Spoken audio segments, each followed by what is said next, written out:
December 7, 1943, 0347 hours. Western Pacific Ocean, 270 Tokyo. Commander James Davison stands at the periscope of USS Wahoo watching four Japanese cargo ships materialize from the pre-dawn darkness, like ghosts emerging from planet sight.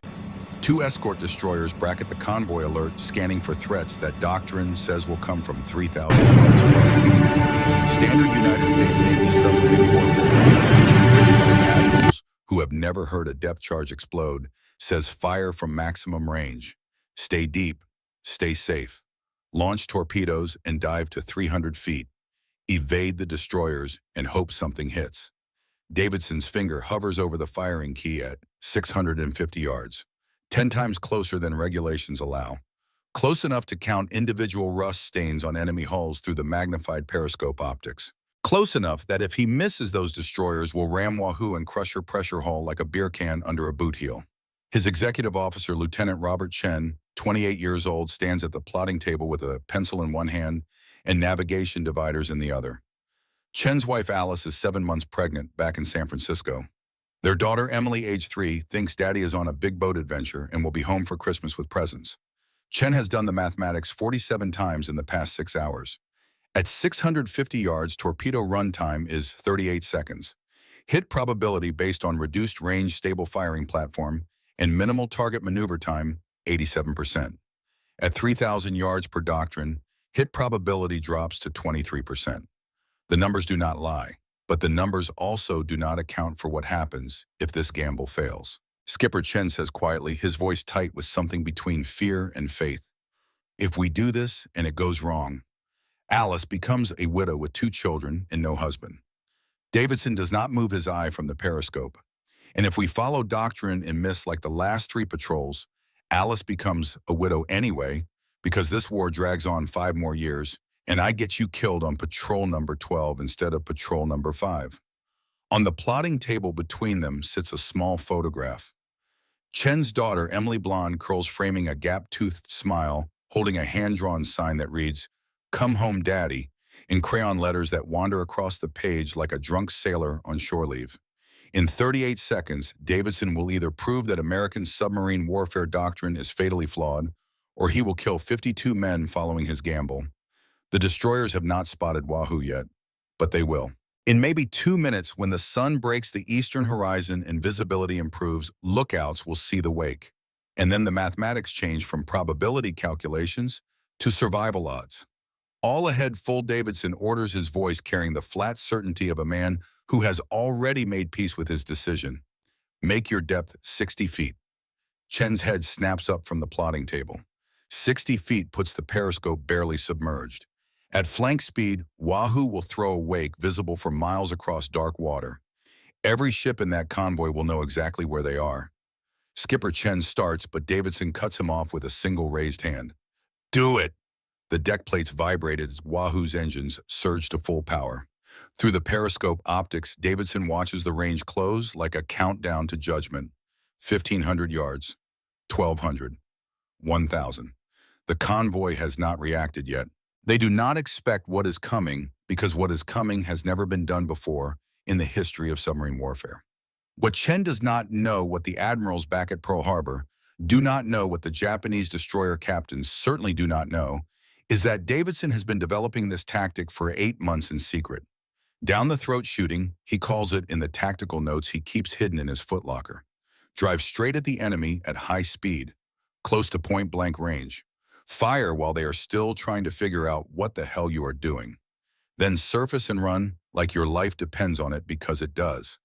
The tactic violates every principle in the submarine warfare manual. It surrenders stealth for aggression. It abandons caution for calculated violence. It puts Wahoo in the exact position. Doctrine says, we'll get you killed close enough that escorts can ram you. Close enough that depth charges will crack your hull open like an egg, close enough to see the terror on enemy faces when they realize death is coming and there is nothing they can do to stop it. But Davidson knows something the admirals do not know. He knows American submarines are not fragile museum pieces to be carefully preserved behind glass. They are predators, hunters, killers, and predators hunt close. Range 800 yards, 750, 700. Through the crosshairs, Davidson watches the lead freighter growing larger every second. A 7,000-ton Maru-class cargo vessel probably loaded with oil from the Dutch East Indies or rice from Indochina. Resources feeding the Japanese war machine. Resources that will never reach their destination. He can see details now.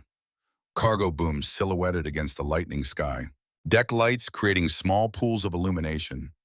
Men moving on the forecastle probably getting ready for the morning watch change. Men who have no idea they have less than 1 minute to live. The destroyer escort on the convoy's port flank is turning now. Its lookout has spotted something. Maybe the phosphorescent wake Wahoo is throwing. Maybe just movement in the water that does not look right.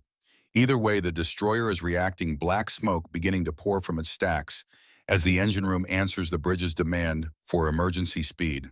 Range 650 yards. Chen calls out, his voice stripped down to pure mechanical professionalism, the tone of a man doing calculations while the world burns around him. Bearing steady, solution locked. Davidson centers the reticle on the freighter's bow. At this range, if the torpedoes malfunction and fail to arm before impact, they will simply bounce off the hull like rocks thrown at a tank. But if they work, if the Mark 14 torpedoes finally do what they were designed to do after 2 years of mechanical failures and bureaucratic denial, the result will be catastrophic. Fire 1, Fire 2, Fire 3. The deck shudders beneath their feet. 3 Mark 14 torpedoes launch from the forward tubes with compressed air hisses that sound like the breath of dragons. Set to run at 8 feet depth, 46 knots speed, they streak through dark water toward the unsuspecting freighter like underwater bullets. At 650 yards, time to target is 38 seconds. Davidson does not dive. This is the revolutionary part. This is the moment that will either change submarine warfare forever or get him court-martialed and possibly executed for willful negligence and reckless endangerment of his crew. Standard doctrine screams at him from 2 years of training, from peacetime exercises, from the collected wisdom of admirals who fought the last war. Dive immediately. Get deep, get safe, rig for depth charges, run silent, evade. But diving means going blind. At 300 feet with the periscope retracted, you cannot see results, cannot adjust for follow-up shots, cannot engage secondary targets. You are reduced to listening on sonar for the sound of your torpedoes hitting or missing while destroyers hunt you like a wounded animal. Davidson keeps the scope up. Wahoo stays at 60 feet, still making flank speed, bow wave building. 30 seconds, Chen counts down, watching the chronometer with the intensity of a man watching a bomb timer tick toward zero. The destroyer escort is closing fast now, its entire silhouette visible as it accelerates toward Wahoo's position. The range to the escort is 1,400 yards and decreasing at 30 knots. In 2 minutes, maybe less, that destroyer will be close enough to ram or drop depth charges that will turn Wahoo's crew into a cloud of red mist suspended in seawater. Range to escort, 1,400 yards, closing at 30 knots, Chen reports. In 2 minutes, she will be on top of us. Come right to 090, Davidson orders, his voice still carrying that flat mechanical calm. He is swinging Wahoo's stern toward the second cargo ship in the convoy, bringing the aft torpedo tubes to bear for a follow-up attack before the first torpedoes have even reached their target. Then the first torpedo hits. Even at 60 feet depth, the detonation is a physical presence. A hammer blow transmitted through water, through Wahoo's steel hull, through the bones and organs of every man aboard. The kind of impact you feel in your teeth, in your kidneys, in the base of your skull. Davidson keeps his eye pressed to the eyepiece. The lead freighter's bow lifts out of the water like a breaching whale. Metal screams. Not the groan of stressed steel, but an actual shriek as 600 pounds of Torpex high explosive tears through the forward cargo hold. Plates designed to withstand storm waves and typhoon winds rip apart like tissue paper. The explosion creates a fireball that lights up the pre-dawn darkness, casting dancing shadows across the water. Second torpedo hits amidships. The freighter's back breaks. Its keel fractures with a crack loud enough to hear through Wahoo's hull. 7,000 tons of steel and cargo begins folding in half the bow and stern, rising as the middle section drops toward the bottom of the Pacific. Third torpedo misses. The target is already sinking so fast, dropping by the bow, changing angles so radically that the torpedo runs underneath the dying ship and continues into the darkness beyond. But 2 hits is enough. More than enough. Hits 2 hits, Chen shouts, his professional composure breaking for just a moment. Lead ship is sinking. In the forward torpedo room, 60 feet forward of the control room, Petty Officer Thomas Bull O'Brien, 24 years old from Boston, lets out a war cry that echoes through the submarine's steel corridors. That's for Arizona. That's for my old man. Bull's father, Thomas O'Brien, Senior Chief Petty Officer, died aboard USS Arizona at Pearl Harbor exactly 2 years ago this morning. Thomas Sr. burned to death in the forward magazine when Japanese bombs turned the battleship into a funeral pyre for 1,100 men. Bull keeps his father's watch in his pocket, still stopped at 07:55 Hawaiian time, the moment Arizona exploded and Thomas Sr.'s world ended. Today, on the 2nd anniversary of his father's death, Bull has just helped kill his first Japanese ship. The mathematics of revenge are not complicated. One ship does not balance 1,100 men. But it is a start. Aft tubes ready, reports Lieutenant Michael Torres, the torpedo officer, his voice crackling over the intercom from the aft torpedo room. The second cargo ship in the convoy is turning hard to port now, its captain making the desperate decision to run rather than fight. The ship is presenting its stern the worst possible angle for a torpedo attack. Smallest target profile, narrowest hit zone, maximum distance opening with every second, range 900 yards at target 2, speed 14 knots. Angle on bow, 165 degrees. She is running. Old doctrine, the doctrine written by men who never risked their lives on their own theories, says do not waste torpedoes on low probability shots. Wait for a better setup. Be patient. Preserve your weapons for guaranteed kills. Davidson has already thrown that doctrine into the Pacific Ocean, along with the 280-page manual it came from. Fire 7, fire 8, 2 more torpedoes leave Wahoo's aft tubes. The submarine shudders again, lighter this time, because the aft tubes are smaller and the torpedoes launch with less force. But now the destroyer escort is at 800 yards and closing. Its 5-inch deck gun opens fire. The first shell screams over Wahoo's fairwater, close enough that Davidson can hear the supersonic crack. The shell hits water 200 yards beyond Wahoo's position and detonates, throwing up a geyser of white water 30 feet high. Second shell. Third shell. The Japanese gunners are walking their fire toward Wahoo's position, adjusting for range and deflection with each shot. Geysers erupt closer.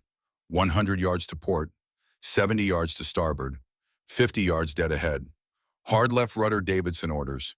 President Small's profile, Wahoo heels into a hard turn, her diesel screaming at maximum output, her wake boiling white behind her. On the surface, running at flank speed in darkness, Wahoo is a moving target. Not an easy shot even for experienced gunners, but not impossible either. Engineering reports number 2 diesel temperature. 205 degrees, calls Lieutenant James Parker from the engine room, his voice tight with concern. We are 5 degrees from red line, skipper. If we maintain this speed much longer, we risk engine failure. Maintain speed, Davidson replies without hesitation. Then a sound, a deep underwater boom that transmits through the hull like distant thunder. Torpedo 7 hits the second freighter's stern, blowing off the rudder and propeller shaft in a single catastrophic explosion. The ship immediately loses all steering and propulsion. It wallows in the water, listing to starboard, clearly doomed, even if no additional torpedoes hit. Torpedo 8 misses, but 1 hit is enough. 1 hit, target 2 dead in water. Chen reports, his voice rising with something that might be excitement, or might be terror, or might be both combined into a single adrenaline-fueled emotion that has no name. She is going down, the destroyer, Captain. Lieutenant Commander Takeshi Yamamoto, 38 years old, veteran of 15 convoy escort missions with 0 ships lost, faces the choice that will define the rest of his naval career. Pursue the American submarine or rescue 600 survivors from 2 sinking cargo ships. Doctrine, the Japanese version of doctrine, written by their own peacetime theorists, says protect human life, rescue survivors. The ships are already lost. Save the men. Yamamoto makes his choice. The destroyer turns back toward the convoy, its guns falling silent as it races to launch lifeboats and throw lines to men struggling in oil-slicked water. Davidson watches through binoculars from Wahoo's bridge as the escort disappears into the darkness, heading back toward the funeral pyres of the 2 cargo ships. 2 ships down, he says quietly, almost to himself. But the convoy has 2 more freighters, both fleeing west at maximum speed. Dawn is 75 minutes away. Once daylight comes, Japanese patrol aircraft from Chichijima Air Base will find us. We need to sink the other 2 ships before sunrise, or this entire gamble was for nothing. Chen checks the chronometer mounted above the plotting table. 03:52 hours. 48 minutes of darkness remaining. 48 minutes to hunt down and kill 2 more ships while staying ahead of Dawn and the aircraft it will bring. The hunt continues. But to understand how one submarine commander's suicidal tactic came to sink 603 Japanese ships and strangle an empire's war economy, we need to go back. Back to where James Davison learned that sometimes the bravest thing a warrior can do is refuse to fight the way cowards demand. Millbrook, Connecticut. Population 924. James Robert Davidson was born July 4, 1905. Independence Day. His mother liked to say, for an independent boy who never met a rule he could not find a way around. His father, William Davidson, worked the night shift at Pratt & Whitney Aircraft Factory in Hartford. 42 years on the factory floor. Same job, same lunch pail, same calloused hands that could disassemble and rebuild a radial aircraft engine, blindfolded in the dark, while other men fumbled with the instruction manuals. The Depression hit Millbrook like a sledgehammer to the skull. By 1932, half the town was unemployed. Soup kitchens fed families who 6 months earlier had been solidly middle class. Men who had worked their entire adult lives stood in bread lines with hollow eyes and empty pockets. William kept his job by working double shifts for single pay. 16 hours a day, 6 days a week, building engines for aircraft the military could not afford to buy. He came home at dawn, slept until noon, woke up and did it again. Young James spent his childhood in his father's workshop, a converted chicken coop behind their house, that smelled of motor oil and metal shavings, in the particular scent of a man's pride expressed through his hands. While other boys played stickball in the street or listened to radio serials, James rebuilt carburetors, rewired broken radios, and once, at age 12, modified his bicycle with a chain-driven dual rear wheel system for better traction in Connecticut snow. The modification did not work particularly well. The bike was heavier and harder to pedal, but the principle was sound, and that was what mattered to William. "You see how things should work," William told him one evening, tightening a wrench on a cylinder head, while James held the flashlight steady. "Not how you are told they work." Big difference, son. Big difference. 3 examples of mechanical aptitude that would later save thousands of lives, age 9. The neighbor's Model T Ford refused to start one cold February morning. The town mechanic, after 2 hours of investigation, declared the engine needed complete replacement. Cost $120, which in 1914 might as well have been $1 million. James traced the problem to a 15-cent spark plug wire installed backwards by the previous owner. He fixed it in 10 minutes using a screwdriver and a basic understanding of how electricity flows. The neighbor offered him a quarter. James asked for the broken spark plug wire instead.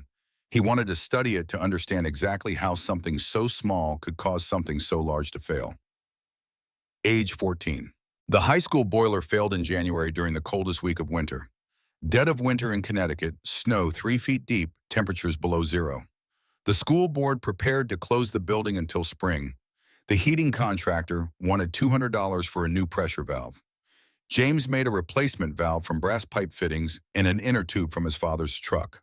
Total cost $3.40. The valve worked for 5 years until the school finally installed central heating. The school principal offered to write him a letter of recommendation for college. James said he would think about it. He never did think about it. College was for people who could afford to spend 4 years not working. Age 17. The Millbrook Volunteer Fire Department's water pump failed during a barn fire at the Henderson farm. Fire Chief Harold Matthews prepared to let the barn burn and focus on keeping the fire from spreading to the house and the neighboring properties. James hot-wired the pump motor directly to a car battery, bypassing the failed starter assembly. The pump roared to life. The barn was saved along with 3 horses, 24 cattle, and 6 months' worth of stored hay that would have left the Henderson family destitute. Chief Matthews offered him a job with the fire department. James thanked him politely and said he had other plans. December 8, 1941. James Davidson, now 36 years old, Lieutenant commander in the United States Navy Reserve, sits in his small apartment near the Naval Academy in Annapolis, Maryland, listening to radio reports of Pearl Harbor. He is teaching navigation and ship handling to midshipmen.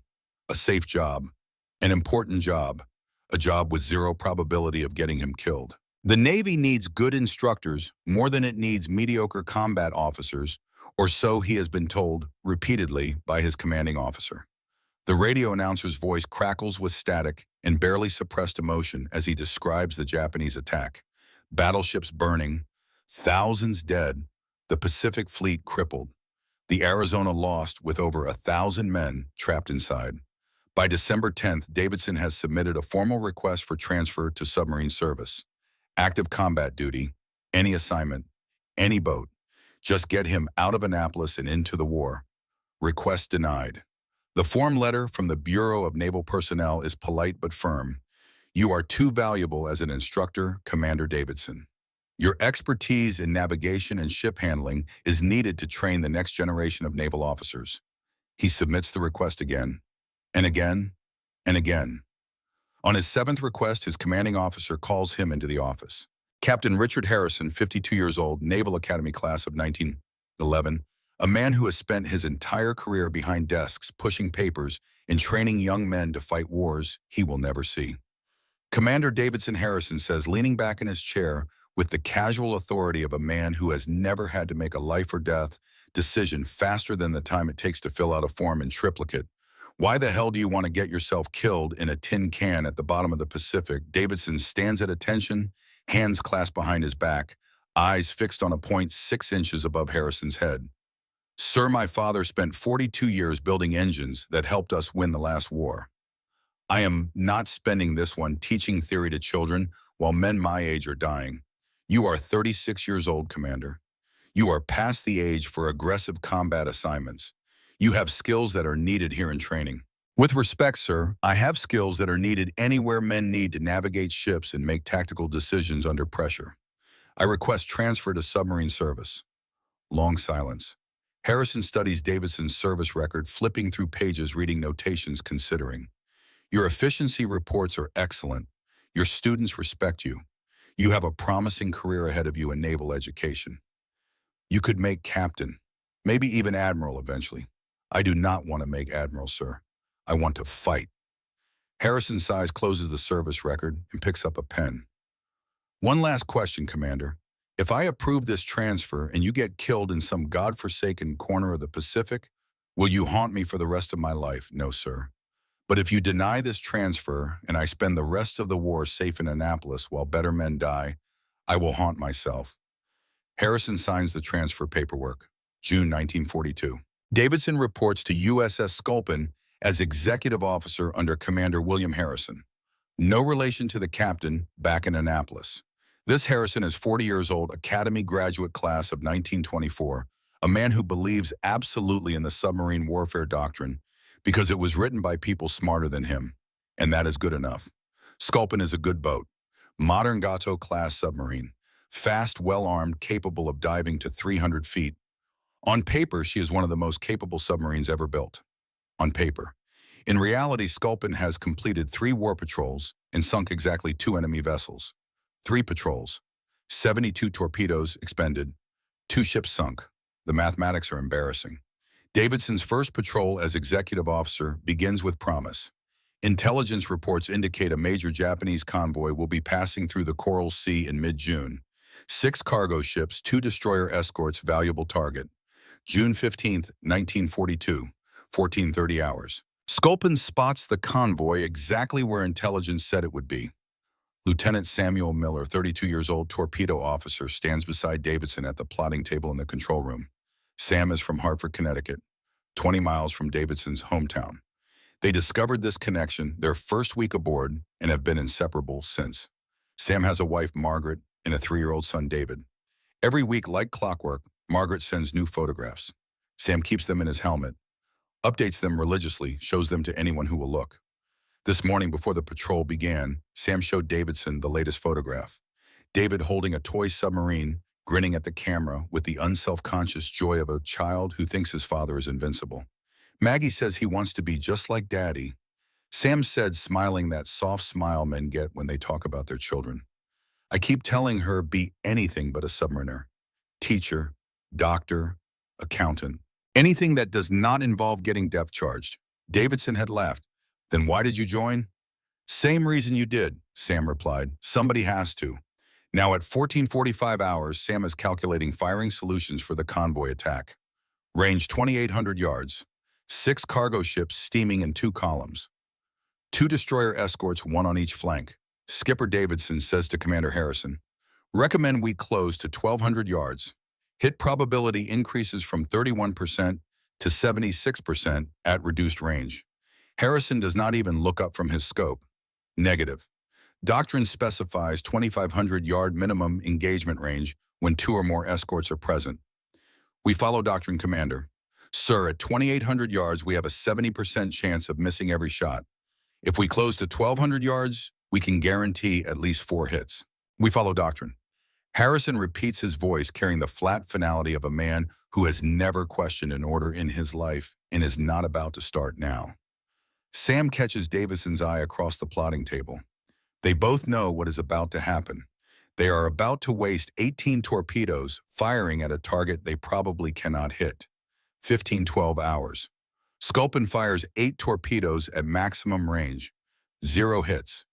3 torpedoes run too deep because of faulty depth settings, passing harmlessly beneath their targets. 4 miss completely due to incorrect calculations of target speed and course at extreme range.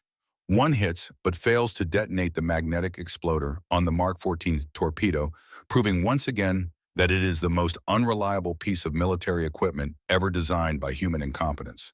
The convoy escapes untouched, 8 torpedoes wasted, 0 damage inflicted. But that is not the worst part. The worst part comes later, after Sculpin dives to 300 feet and sits in silent running, listening to the convoy's propeller sounds fading into the distance. 15:45 hours. Sonar picks up new contact.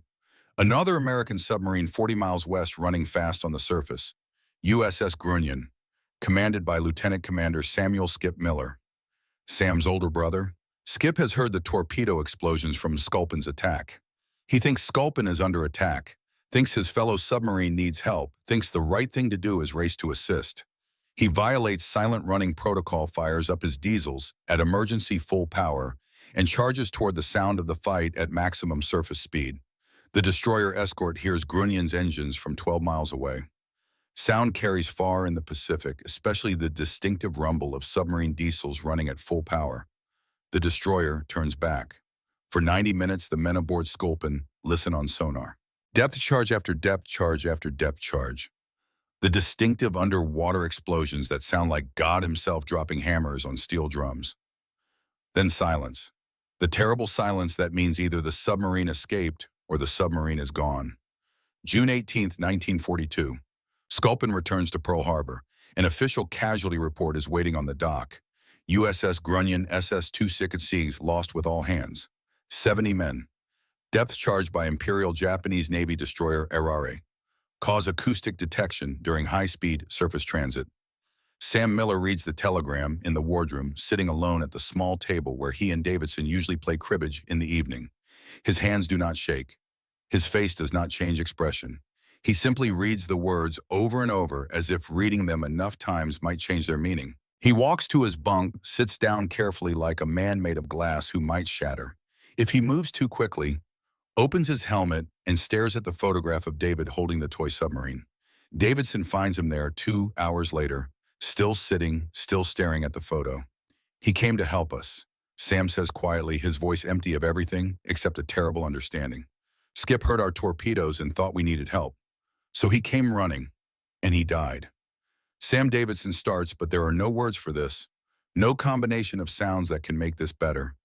We missed every shot, Bob, every single one. If we had closed to 1,200 yards like you said, we would have hit something. The convoy would have scattered. Skip would not have heard the fight because there would not have been a fight.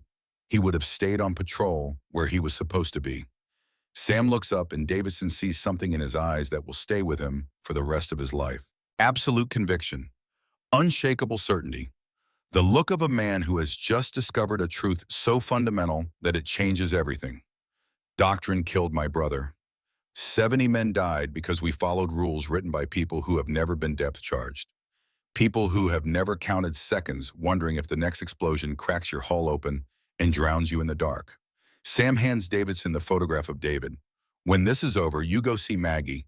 You tell her Skip died trying to save his shipmates. That is true and she deserves to know it. But you do not tell her that he died because we were too afraid to get close enough to actually hit something. You do not tell her that 70 men are dead because doctrine mattered more than effectiveness. Davidson takes the photo, studies the image of a 3-year-old boy who will now grow up without a father, without an uncle, because 2 submarines followed peacetime rules in a shooting war. That night, 0200 hours, Davidson lies in his bunk, unable to sleep. He keeps seeing that photo. David Miller, age 3, holding a toy submarine, smiling because he thinks his daddy and his uncle are heroes fighting bad guys and winning.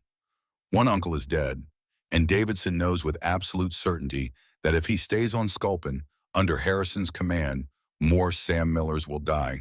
More brothers will race to help submarines that are not actually in danger because those submarines are too cautious to ever achieve anything worth the torpedoes they fire. He requests transfer to Submarine Command School. September 1942. Davidson is promoted to full commander and given command of USS Wahoo. His first night aboard, standing alone on the bridge under a sky full of stars that have watched men kill each other since the beginning of time, Davidson makes a promise. No more Sam Millers. No more brothers dying because admirals are afraid of their own submarines. We are going to learn to fight. For real. He pulls his submarine warfare manual from his pocket. 280 pages of peacetime theory written by men who will never risk their lives testing their own assumptions, and throws it into the Pacific Ocean where it belongs. Pearl Harbor, October 1943. Office of Commander, Submarine Force, Pacific Admiral Franklin Pierce. Pierce stares at patrol statistics spread across his desk with the kind of fury that comes from watching men die because someone made bad decisions 20 years ago, and no one has had the courage to admit those decisions were wrong. 18 months of war. The numbers tell a story that makes him want to put his fist through the wall. Japanese merchant ships sunk 468. Sounds impressive until you dig deeper. Until you realize that Japan's merchant tonnage has actually increased 12% since 1942. More ships reaching Japanese ports now than when the war started. Oil still flows from the Dutch East Indies to fuel Japanese carriers. Rice still feeds their armies. Iron ore from Manchuria still gets turned into bullets and bombs in aircraft that kill American boys. Average torpedoes expended per kill 12. 12 torpedoes to sink 1 ship. Fleet-wide hit rate 23%. Less than 1 in 4 shots even connects with the target.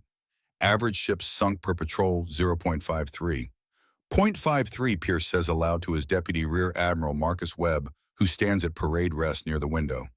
We are barely sinking 1 ship per patrol, Marcus. 1 ship. After 2 months at sea, burning fuel, risking lives, firing 24 torpedoes. 1 ship. Sir Webb begins, his voice carrying the careful tone of a man about to defend something he knows is indefensible. The primary problem remains the Mark 14 torpedo. The magnetic exploder continues to malfunction at an unacceptable rate. The torpedo problem was fixed in September. Pierce cuts him off while holding up a technical report. New contact exploders. New depth mechanisms. Hit rate should have doubled. Instead, it went up 4%. 4%, Marcus. You know why Webb says nothing? He knows why.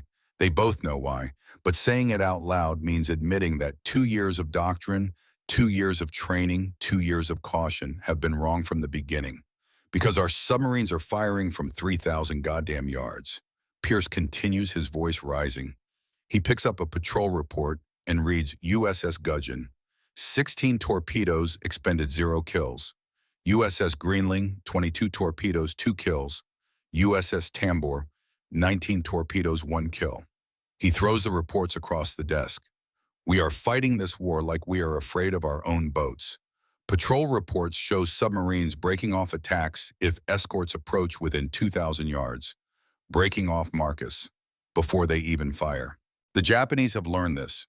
Their convoy escorts know that if they charge toward a periscope sighting, the American submarine will dive and disengage rather than press the attack. Webb's jaw tightens. Sir, the doctrine prioritizes submarine preservation. We cannot risk losing boats and experienced crews to pursue marginally effective attacks. Every submarine we lose is irreplaceable. Every trained crew that dies takes 6 months to replace. And every month we fail to cut Japan's supply lines is another month this war continues. Pierce replies, another month American soldiers die on islands whose names we cannot pronounce. Another month Japanese soldiers get fed and armed and equipped because our submarines are too careful to actually sink the ships carrying those supplies. He pulls one more report from his desk. USS Wahoo Commander James Davidson, Patrol Number 4, October 1943, ships sunk 3, torpedoes expended 9, average firing range 800 yards.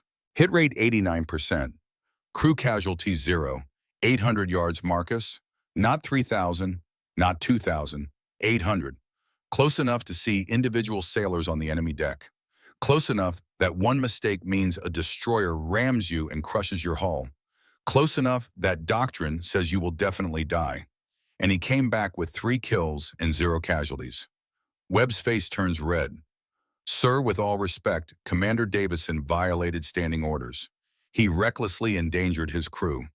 He exposed Wahoo to unnecessary risk. I have drafted a recommendation for his relief of command on grounds of gross negligence and willful disregard for established procedures. Pierce leans back in his chair, studying Webb. Marcus Webb is not a bad officer. He is a good man who believes absolutely in the system, who thinks that if you follow the rules carefully enough, you can wage war without risk. It is a comforting belief. It is also completely wrong. How many patrols did you serve on Marcus Webb stiffens? Sir, my service record is not relevant to this discussion. How many won, sir? USS S-42, 1938 peacetime patrol off Panama Canal, 6 weeks. So you spent 6 weeks on a submarine during peacetime, and now you are writing doctrine for men fighting a shooting war. That is unfair, sir. The doctrine was developed by multiple experienced officers using the best available information and strategic analysis. The doctrine is killing us, Pierce says quietly. It is killing our effectiveness. It is extending the war. It is getting American soldiers killed on land because Japanese supply ships keep reaching their destinations. He walks to the window, looks out at Pearl Harbor. Submarines tied up at the docks. Good boats. Gatto-class, the finest submarines ever built, capable of incredible things. If anyone would let them try. Give Davidson one more patrol, Pierce says, still looking out the window. If his tactics get Wahoo sunk, you can say, I told you so at his memorial service, and I will write the letter to his family explaining that I sent him to his death. But if he comes back with 4 kills using aggressive close-range tactics, I am rewriting the doctrine for the entire Pacific Submarine Force. Sir, that would be endorsing methods that violate every safety protocol we have developed over 20 years of peacetime analysis in wargaming. 20 years of peacetime analysis got us a 23% hit rate and extended this war into 1944 war. Pierce replies, turning from the window. I would rather lose a few submarines fighting aggressively than lose the entire war fighting cautiously. Webb opens his mouth to argue, closes it, realizes there is nothing left to say. He salutes stiffly and leaves. Pierce sits back down at his desk and picks up Davidson's patrol report again. Reads the tactical summary. Reads the firing solutions. Reads the description of surfacing after the attack and outrunning the destroyer escort. Madness, complete madness, or genius. History will decide which. But history only gets written by people who win wars. What Pierce and Webb do not know, what no one at Pacific Fleet headquarters knows, is that Davidson has not been improvising. He has been experimenting systematically for 8 months, testing the limits of what a submarine can do, building a new doctrine, one patrol at a time through trial and error, and the kind of calculated risk-taking that looks like suicide until it works. February 1943, Wahoo Patrol Number 2. Davidson's first patrol as commander was cautious. He followed doctrine, fired from maximum range, came home with 1 kill after expending 18 torpedoes. The mathematics were embarrassing, but it was his first patrol as CO, and he needed to learn the boat, learn the crew, learn what Wahoo could do before he started pushing boundaries. The second patrol, he decided to test something. Target Japanese freighter, 6,000 tons, steaming alone through the Philippine Sea.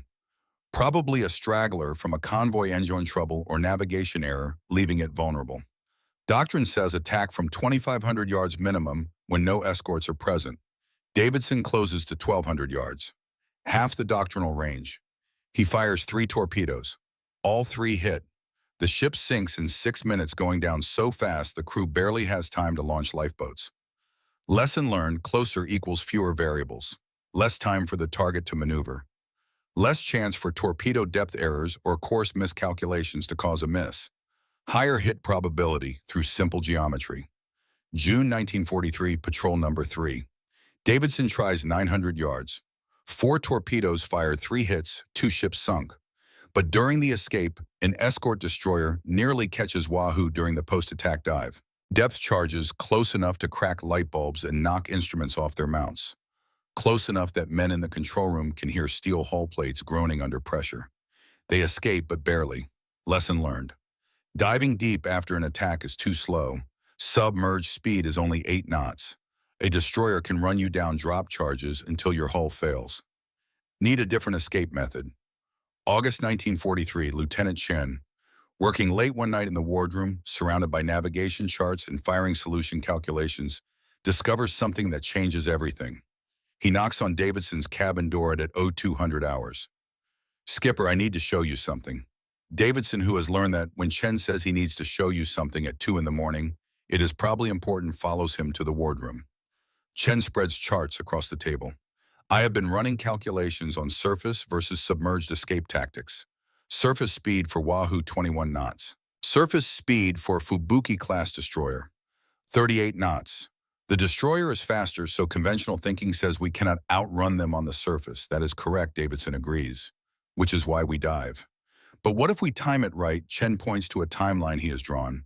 "Attack at dawn when visibility is poor. Fire torpedoes. Immediately surface and run at flank speed. The destroyer has to react, has to accelerate, has to close the range. If we maintain surface running for 18 minutes, we can open the range to 6 miles. Then crash dive and go deep. By the time the destroyer reaches our last known position, we are 6 miles away at 300 feet. They have to choose continue pursuit or rescue survivors."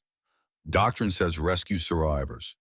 Davidson finishes understanding dawning. Exactly. "And while they are rescuing the survivors, we escape." Davidson stares at the timeline. "Robert, you just invented the most dangerous and possibly brilliant submarine tactic I have ever heard." Chen looks up from the charts. "It is completely insane." "Is it not?" "Totally insane. We will try it next patrol." October 1943. Patrol Number 4. The patrol that produced the report currently sitting on Admiral Pierce's desk. 0400 hours, pre-dawn darkness. Japanese convoy spotted. 2 cargo ships, 1 escort destroyer. Davidson attacks from 800 yards. 2 ships down in the first engagement. Then instead of diving deep and running silent, as doctrine demands, Wahoo surfaces and runs at flank speed. The escort destroyer, captain trained for 2 decades to hunt submerged submarines, freezes. His brain cannot process what his eyes are showing him. American submarines dive when threatened. They hide underwater. They creep away at slow speed and hope to escape detection. This one just surfaced, in daylight, in gun range, and is running away on top of the water like a destroyer. For 90 seconds, critical seconds, the Japanese captain does nothing. He simply stares through his binoculars at the American submarine wake, trying to understand what is happening.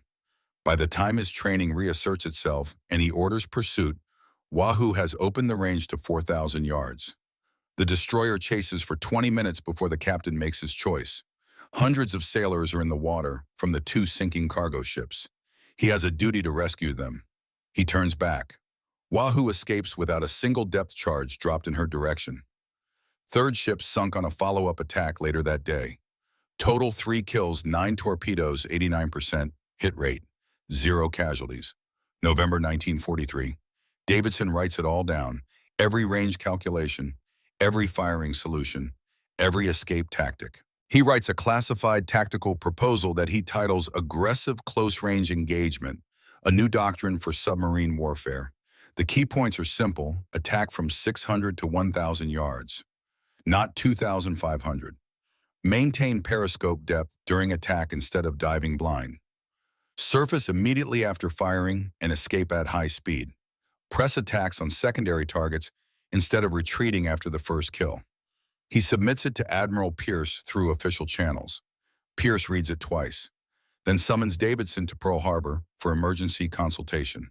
The meeting happens in Pierce's office with no other witnesses present.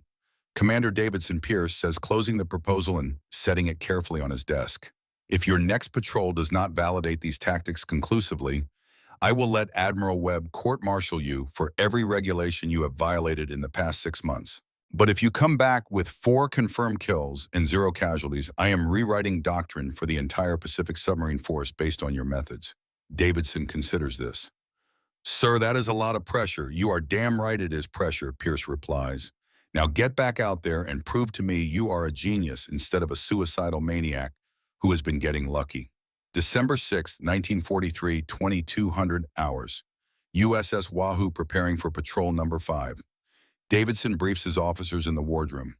Chen Torres Parker and Petty Officer Bull O'Brien, who has been invited because he is the best torpedo technician in the submarine force, and Davidson wants his input. Gentleman, Davidson begins this patrol as different. We are not just hunting ships. We are hunting doctrine itself. Admiral Pierce is watching. Admiral Webb wants me court-martialed, and you all reassigned to desk jobs in Pearl Harbor. Somewhere in Pacific Fleet headquarters there is a filing cabinet with my relief of command paperwork already drafted and waiting for me to screw up one more time. No pressure, Skipper Torres says with a slight smile. Here is what we are going to do. Davidson continues ignoring the comment. We are going to find a convoy. We are going to close to 650 yards, which is closer than I have ever attempted. We are going to sink 4 ships. We are going to come home without a scratch. And we are going to rewrite how the United States Navy fights at sea. Chen speaks quietly, and if it does not work, Davidson pulls a photograph from his pocket. Sam Miller's son David, now 6 years old, in the latest photo Margaret sent. The boy is holding a model submarine he built himself, painted in careful detail, a tribute to the father and uncle he barely remembers. Then at least we died trying to win, Davidson says, looking at the photo. Instead of surviving while others die because we were too afraid to risk anything. The officers sit in silence, understanding what is being asked of them, what is being demanded of them. They are not just going on patrol, they are volunteering to test tactics that could revolutionize submarine warfare or get them all killed. One by one they nod. Chen first. Always Chen. The mathematician who calculated that aggressive tactics would save more lives than cautious ones, even accounting for increased risk. Torres next. The torpedo officer who has watched too many perfect setups ruined by excessive range. Parker, the engineer who knows Wahoo's engines can handle more stress than the manual says if you are willing to push them. Bull O'Brien last, the Boston kid whose father burned to death at Pearl Harbor and who wants nothing more than to make the Japanese pay for every American life they have taken. Skipper Bull says, his Boston accent thick. You get us close enough to count the buttons on their uniform, and I guarantee you those fish will run straight and true. My old man died because someone screwed up at Pearl Harbor. I ain't letting anyone screw up on this boat. Not on my watch. Davidson looks at each man in turn. You understand what we are risking. If this fails, if I have miscalculated, you all die. Your families get telegrams. Your children grow up without fathers. And some admiral writes a report saying, I was reckless, and you paid the price for following a madman. We understand, Skipper Chen says simply, and we trust you. 12 hours later, at exactly 0347 hours on December 7th, 1943, 2 years to the minute after Pearl Harbor, James Davidson orders USS Wahoo to do something no American submarine has ever attempted. He drives straight into a Japanese convoy at full speed. He fires from 650 yards, while a destroyer charges toward him at 30 knots. He surfaces and runs, and in the next 47 minutes, he either proves that American submarines can win this war or condemns 52 men to die in a steel coffin at the bottom of the Pacific. But before we see how that decision plays out, before we watch 4 ships die and 1 submarine escape, and doctrine itself get rewritten in blood, and mathematics, we need to know about 3 men aboard Wahoo who have no idea their lives depend on the next 47 minutes. 3 men whose survival will matter not just to them, but to everyone they will touch for the next 60 years. 3 faces in a crew of 52, Petty Officer First Class Michael Sullivan, 24 years old from Boston. Everyone calls him Sully. Sully is the radio man responsible for monitoring Japanese communications and American command frequencies. He sits in a tiny compartment, barely large enough for the radio equipment, in one human body wearing headphones for hours at a stretch, listening to static and Morse code, and occasional bursts of Japanese voice communication that intelligence officers back at Pearl Harbor will analyze for tactical value. Sully's father, Patrick Sullivan, Chief Petty Officer, died aboard USS Arizona exactly 2 years ago. Patrick was in the Forward magazine when the bomb hit. The magazine exploded. 1,100 men died in 9 minutes. Patrick was one of them. Sully keeps his father's watch in his pocket, still set to 0755 Hawaiian time the minute Arizona became a mass grave. The watch crystal is cracked from the explosion. The second hand is frozen. Time stopped for Patrick Sullivan at 0755 on December 7, 1941. Sully has twin sisters back in Boston, Katie and Rose, both 19 years old, both working at the Navy Yard building destroyers. They write him letters every week telling him about their work, about their boyfriends, about how Mom is doing. Mom is not doing well. The telegram that killed Patrick nearly killed her too. She has not been the same since. Some essential part of her died with her husband. Sully has been counting days. 23 days until rotation home. 23 days and he will be back in Boston for Christmas. First Christmas without Dad. Mom needs him there. Katie and Rose need him there. The family is broken and Sully is the only one who can hold the pieces together. 23 days, just 23 more days. Corporal Jesus Martinez, 22 years old from El Paso, Texas. Everyone calls him Chewy, the Spanish nickname that sounds like Chewy. Chewy is a torpedo technician working alongside Bull O'Brien to maintain and prepare the Mark 14 torpedoes that are simultaneously the most sophisticated and most unreliable weapons in the American arsenal. He knows every mechanical component, every electrical connection, every potential failure point. Chewy enlisted in 1940 to escape poverty. His father, Roberto Martinez, is a migrant farm worker who moves the family from field to field following harvest seasons. 8 children in a 2-room shack with no electricity and water from a shared well.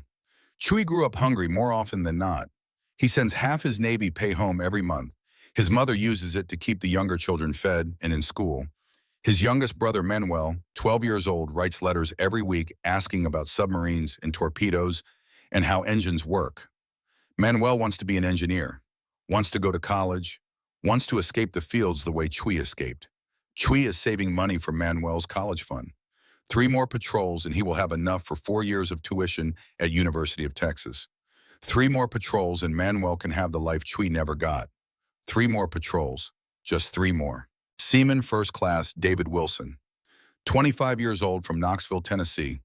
Everyone calls him Tennessee because there are 3 other Wilsons aboard Wahoo, and they need some way to tell them apart. Tennessee is the cook responsible for feeding 52 men 3 meals a day in a galley the size of a closet with equipment that barely works, and food that comes from cans and tastes like the cans it came from. Tennessee got married 4 months ago to Sarah, his high school sweetheart. They grew up 3 houses apart, played together as children, started dating at 15, got married the week before he shipped out for this patrol. Sarah is pregnant, due in March. She found out 2 weeks after Tennessee left for patrol. She wrote him a letter. The letter arrived at Pearl Harbor yesterday, delivered to the mailroom while Wahoo was already at sea. It is sitting in a box with Tennessee's name on it, waiting for him to return on December 15th. The letter says, "Dearest David, I have wonderful news. We are going to have a baby. The doctor says March 15th. I hope it is a boy. I want to name him David Jr. after the bravest man I know. Please come home safe. Your son needs his father. All my love, Sarah." Tennessee does not know any of this. He has no idea he is going to be a father. He is just focused on making it through this patrol so he can go home and see Sarah and start the life they planned together. Right now at 0347 hours on December 7th, 1943, these 3 men are running to battle stations as klaxons sound, and Davidson orders all ahead full. Sully is in the radio room, headphones on, monitoring frequencies. Chewy is in the forward torpedo room with Bull checking firing circuits one last time.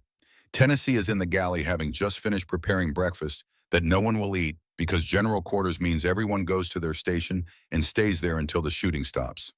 3 men, 3 families waiting back home. Three futures that depend entirely on the decisions Commander James Davidson makes in the next 47 minutes. And what they do not know, what none of them can know, is that the tactics Davidson is about to demonstrate will not just determine whether they live or die today. Those tactics will change submarine warfare forever. Will sink 603 enemy ships. Will strangle Japan's war economy.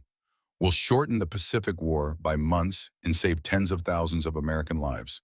But that comes later. Right now, at this exact moment, all that matters is the countdown. 38 seconds until first torpedo impact. 23 days until Sully goes home to Boston. 3 patrols until Chui saves enough for Manuel's education. 4 months until Tennessee finds out he is going to be a father. The mathematics of war are about to be rewritten. And these 3 men are about to discover whether aggressive tactics mean victory or death. Or the first torpedo hits at exactly 0347 hours and 38 seconds. The explosion is not just sound. It is a physical presence that travels through water faster than through air, a shock wave that hammers into Wahoo's hull like a freight train hitting a wall. Every man aboard feels it in his bones, in his teeth, in the base of his skull, where the primitive brain stem registers threats to survival. Davidson keeps his eye pressed to the eyepiece, watching what 2 years of cautious doctrine said was impossible. The lead freighter's bow lifts out of the water as if yanked by invisible cables. 600 pounds of Torpex explosive tears through her forward hold. Steel plates designed to withstand typhoons rip apart like wet paper. The fireball lights up the pre-dawn darkness, casting shadows that dance across the water like demons celebrating death. Second torpedo hits amidships. The ship's back breaks with an audible crack that transmits through the hull. 7,000 tons of cargo vessel begins folding in half, the mathematical certainty of structural failure overcoming any attempt to save her. In the forward torpedo room, Chuy Martinez crosses himself and whispers a prayer in Spanish. Santa Maria Madre de Dios, that's for my father, who picks lettuce in the sun so I could be here. That's for Manuel, who's going to college because we're winning this war. Bull O'Brien simply pumps his fist in the air, his father's watch secure in his pocket, still frozen at 0755, December 7th, 1941. But there is no time for celebration because the destroyer escort is at 800 yards and closing fast. Her 5-inch gun throwing shells that bracket Wahoo's position with geysers of white water that reach 30 feet into the air.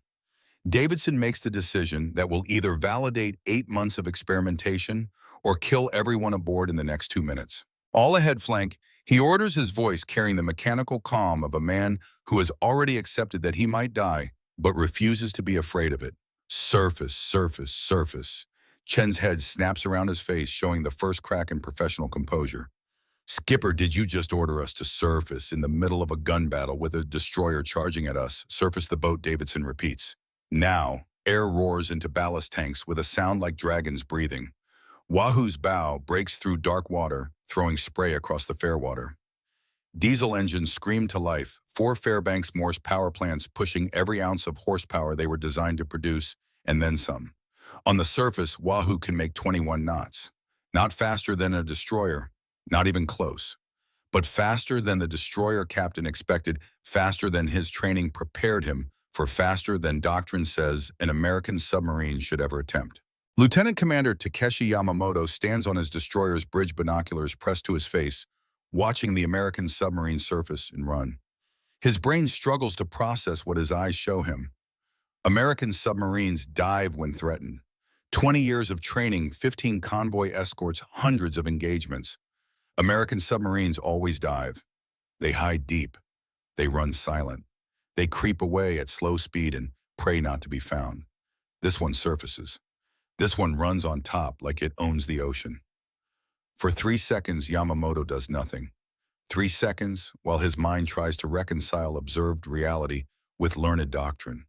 3 seconds that might as well be 3 hours in tactical terms. By the time he recovers, by the time he orders flank speed and all guns fire, Wahoo has opened the range to 1,200 yards. His guns fire. Shells scream through the air. But now Wahoo is a moving target in poor light wake, boiling white behind her, turning hard to present the smallest possible profile. One shell lands 50 yards to port, another 70 yards to starboard, close enough to feel dangerous, not close enough to kill. And then the second cargo ship, the one Wahoo hit with aft torpedoes during the first attack, begins to settle by the stern. Her crew abandons ship, jumping into cold Pacific water, swimming toward life rafts. Yamamoto faces the choice every escort commander dreads. Pursue the submarine that is escaping at high speed, knowing the chase might take an hour and might fail. Or rescue 600 men from two sinking cargo ships, knowing that if he chooses pursuit, those men will die. Doctrine says protect human life, rescue survivors. Yamamoto is a good officer. He follows doctrine. His destroyer turns back toward the dying ships. Davidson watches through binoculars from Wahoo's bridge as the escort disappears into the pre-dawn darkness, heading back toward the funeral pyres of burning cargo vessels. He allows himself one deep breath, just one, then back to business. Status report, he orders. Chen's voice crackles over the intercom, still tight with adrenaline, but under control. 2 targets confirmed sinking. Convoy has 2 additional freighters, both fleeing west at maximum speed. Range approximately 8,000 yards. Dawn in 43 minutes. Japanese air patrol from Chichijima, estimated 30 minutes. Torres from the torpedo room. Forward tubes reloaded. Aft tubes reloading now. 16 torpedoes remaining. Parker from engineering, number 2 diesel temperature 200 degrees. We pushed her hard, skipper, but she held. All systems functional. Sully from the radio room. Monitoring Japanese emergency frequencies. They're calling for help, broadcasting coordinates. Air support requested. Davidson does the mathematics in his head. 2 ships sunk, 2 ships running, 16 torpedoes left. 30 minutes until dawn. 30 minutes until aircraft turn the hunter into the hunted. 30 minutes to finish what they started. Maintain pursuit, he orders. We're finishing this. The third freighter is Tayo Maru, 6,500 tons loaded with 4,000 tons of crude oil from Borneo. Black smoke pours from her funnel as her engine room pushes past red line, trying to outrun death. Captain Hiroshi Nakamura, 45 years old, stands on the bridge, watching his instruments with the sick certainty of a man who knows he is going to die, but does not know exactly when. Behind him, 2 ships sinking 800 men in the water escort distracted with rescue operations. Ahead, 80 miles to Chichijima and air cover. His radar operator calls out coordinates. Captain surface contact to stern range, 8,000 meters, closing at high speed. The American submarine is still hunting them. Nakamura has read intelligence reports about American submarine tactics. They attack from long range. They fire spreads of torpedoes and hope something hits. They dive deep after attacking and run away. This one attacked from suicidally close range. This one surfaced after attacking. This one is chasing them on the surface like a destroyer hunting a crippled merchant ship. Nothing in Nakamura's training prepared him for this. He orders maximum speed. The engine room responds. Temperature gauges climb into the red. Bearings start to overheat. The chief engineer reports they cannot maintain this speed for more than 20 minutes without risking catastrophic failure. 20 minutes might be enough. Might not be. Inside Wahoo, submerged now and running silent at periscope depth, the 3 faces we met earlier are at their stations, doing the jobs that might save their lives or might not. Sully in the radio room, headphones clamped tight, listening to Japanese communications. He hears the panic in their voices, hears them calling for help that will not arrive in time. 23 days, he thinks. Just 23 more days, and I'm home. Katie and Rose need me. Mom needs me. Just 23 more days. Chewie in the forward torpedo room running final checks on the last loaded torpedoes. His hands move with the precision that comes from doing the same task 1,000 times. 3 more patrols, he thinks. Manuel is going to college. Manuel is going to be an engineer. 3 more patrols, and I've saved enough. Just 3 more. Tennessee in the galley preparing food that might not get eaten because general quarters could last for hours. He does not know about the letter waiting in Pearl Harbor. Does not know Sarah is pregnant. Does not know he is going to be a father. He just knows he wants to survive long enough to see her again. Simple mathematics. Survive this patrol. Go home. Start the life they plan. 3 men, 3 futures hanging in balance. 3 families waiting for telegrams that will either say he's coming home or he's never coming home.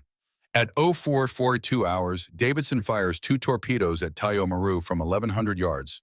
Both hit amidships exactly where the oil tanks are located. The ship does not just sink. She explodes. Fireball 200 feet high. Mushroom cloud of burning oil and superheated air. Black smoke billowing into the dawn sky. Crude oil spreading across the ocean surface, igniting, turning the sea itself into a lake of fire. Men jump from the burning ship. Human figures silhouetted against flames falling into water that burns, dying in agony that takes minutes instead of seconds. Tennessee, watching through an auxiliary periscope in the galley, turns away face pale. "Jesus Christ," he whispers. "Jesus Christ." Chen's voice is tight. Target 3 destroyed. Estimate minimal survivors. Davidson's face is stone. His voice carries no emotion because emotion is a luxury he cannot afford right now. That oil was going to Japanese war machine, to fuel bombers that kill American boys in the Philippines. Better it burns here than there. But they all saw the men burning. They all know what burning to death looks like, sounds like, smells like. War does not make killing easy. No time to dwell. One ship remains. Surface. All ahead flank. Course 255. Target remaining ship. Asahi Maru, 5,800 tons. Captain Kenji Sato commanding. Sato is 52 years old. He has been at sea for 30 years. He planned to retire next year, buy a small house in Kyoto, spend his remaining years with his grandchildren. Now he watches through binoculars as Tayo Maru becomes a fireball that lights up the dawn sky like a second sun. 3 ships gone, escort gone. He is alone with an American submarine that hunts like a wolf instead of hiding like a rabbit. His only chance is shallow water near the reefs off Chichijima. Water too shallow for the submarine to follow. It is desperate. It might not work, but it is the only option left. Full speed toward the shoals he orders. But Wahoo does not follow underwater. Wahoo surfaces and chases on top, running at 21 knots, closing the distance with mathematical inevitability. Sato watches the submarine wake cutting through the water behind him, getting closer every minute. He does mental calculations. At current speeds, the submarine will intercept in 16 minutes. Dawn is 12 minutes away. Japanese Air Patrol will launch at first light, estimated arrival 20 minutes. The submarine will catch him 4 minutes before air support arrives. 4 minutes. The difference between survival and death is 4 minutes. Inside, Wahoo Chen runs the same calculations and reaches the same conclusion. Range 3,800 yards in closing.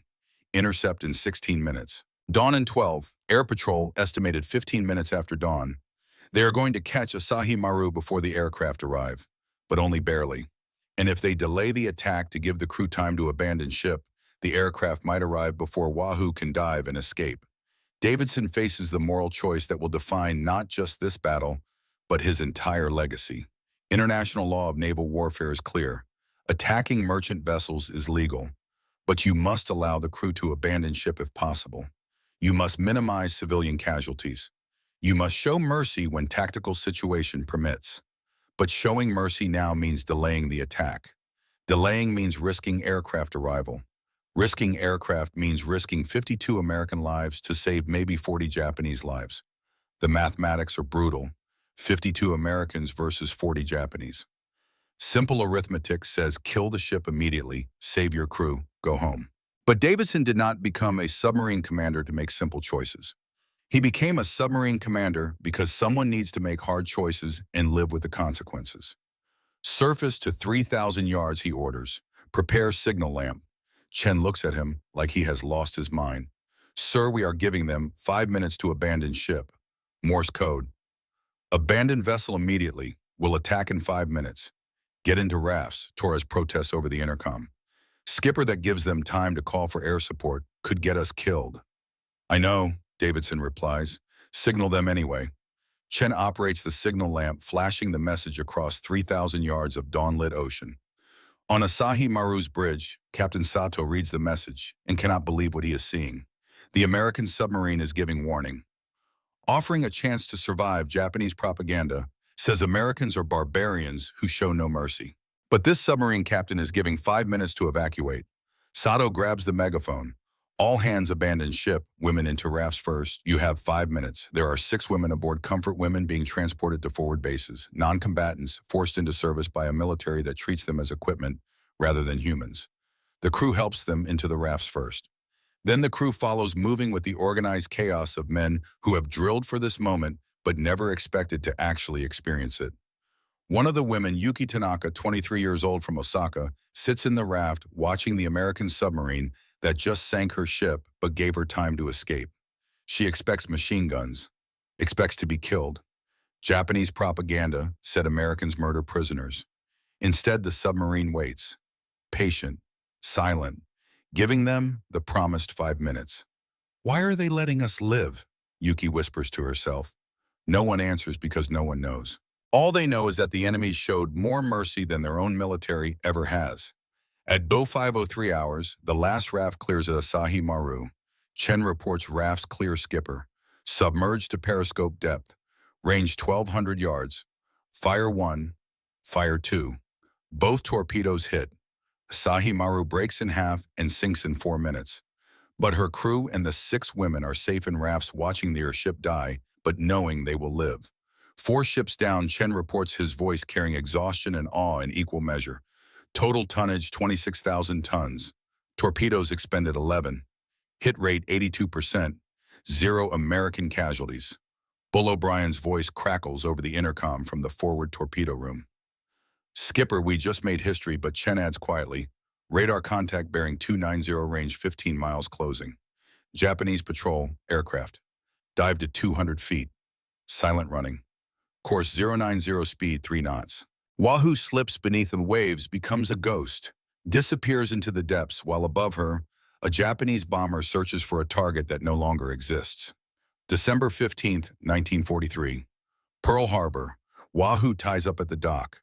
Patrol flag flying from the periscope mast, 4 Japanese flags representing 4 kills. Admiral Franklin Pierce waits on the dock. Beside him stands Admiral Marcus Webb carrying a briefcase with ominous formality. Davidson is first off the gangplank. He salutes. Commander Davidson, reporting, sir. USS Wahoo returning from patrol, 4 enemy vessels destroyed, 0 casualties. Pierce returns the salute, his face unreadable. Congratulations on a successful patrol, Commander. Please report to my office immediately. Bring Lieutenant Chen. Admiral Webb will escort you. Davidson knows what this means. He glances at Chen. Robert's face is pale but composed. Sir Davidson begins, whatever charges are filed, Lieutenant Chen was following my orders. He should not be held responsible for my decisions. Both of you, Pierce says. My office. Now, the inquiry board convenes at 1400 hours. Pierce presiding. Webb prosecuting. Captain Richard Mason as neutral observer. A stenographer records everything. Webb opens his briefcase and removes 4 documents. Commander Davidson, Lieutenant Chen. You are being investigated for multiple violations of standing orders during your 5th war patrol. He reads the charges. Article 92, failure to obey lawful orders. Article 108, destruction of military property. Article 133, conduct unbecoming an officer. Article 110, hazarding a vessel. Any one of these violations merits court-martial and removal from command. Combined, they constitute gross negligence and reckless endangerment of 52 men. How do you plead? Davidson stands at attention. Guilty on all counts, sir. I violated doctrine intentionally and repeatedly. Chen starts to speak. Davidson cuts him off with a hand gesture. I will handle this. Webb smiles coldly. At least you are honest. Admiral Pierce, I recommend immediate removal from command court-martial proceedings and dishonorable discharge with possible imprisonment. Admiral Webb Pierce interrupts, his voice carrying the temperature of liquid nitrogen. Before you finish that sentence, let me present additional information to this board. He opens a folder. Intelligence analysis of Commander Davidson's patrol. 4 ships sunk 26,000 tons. 11 torpedoes expended. Hit rate 82%. Fleet average hit rate 23%. Davidson's efficiency improvement over fleet average 336%. Pierce looks up from the report. Furthermore, signals intelligence intercepted Japanese convoy command communications. Quote, American submarine tactics have fundamentally changed. Enemy now attacks aggressively at close range and pursues on surface. All convoy escorts ordered to increase defensive vigilance. Unquote. Translation, gentlemen, Commander Davidson has forced the Imperial Japanese Navy to divert destroyers from fleet operations to convoy protection. Every destroyer protecting merchant ships is one not available to fight our carriers. Additionally, 3 submarine commanders have requested permission to adopt similar tactics in the 72 hours since Wahoo returned. Commander Eugene Harris on Barb, Commander Samuel Porter on Harder, Commander Richard Thompson on Tang. Your patrol, Commander Davidson, has inspired tactical innovation across the entire submarine force. Webb's face reddens. Sir, that is irrelevant. He violated direct orders. Military discipline demands consequences. Pierce stands. The standing orders are wrong, Marcus. They were written in 1938 by peacetime theorists who never heard a depth charge explode. They assume submarines are fragile. They assume escorts are invincible. They assume caution equals survival. All 3 assumptions are false. Davidson proved it. Long silence fills the room like smoke. Here is my decision, Pierce continues. Commander Davidson, your actions violated standing orders. However, those orders were based on faulty assumptions about submarine capabilities. Your patrol demonstrated that American submarines can successfully engage at close-range surface during combat and press attacks aggressively without catastrophic losses. Effective immediately, I am issuing new tactical bulletin to all submarine commanders Pacific Fleet. Recommended engagement range reduced to 1,000 yards at commander's discretion. Surface pursuit authorized when tactical situation permits. Aggressive prosecution of targets encouraged. These changes are based directly on your tactical innovations. You are not being court-martialed. You are being awarded the Navy Cross for extraordinary heroism. You are promoted to full commander effective today, and you will personally brief all submarine commanders on your tactics at a seminar next week. We are going to teach the entire Pacific submarine force to fight the way you fight. Webb storms out of the room without being dismissed. After he leaves, Pierce sits heavily. Off the record, Davidson, that was the stupidest, bravest, most effective patrol I have ever reviewed. You risked everything to prove doctrine was wrong. You were right, but understand this, your tactics are dangerous. Not every commander has your skill. Some will try to imitate you and get killed. When that happens, and it will, their blood is on both our hands. Can you live with that? Davidson thinks about Sam Miller, about Skip Miller, and 70 men on Grunion who died because cautious doctrine prevented Sculpin from hitting targets. About all the American soldiers dying on Pacific Islands because Japanese supply ships keep getting through. Sir, aggressive doctrine will cause some casualties, but cautious doctrine is causing more.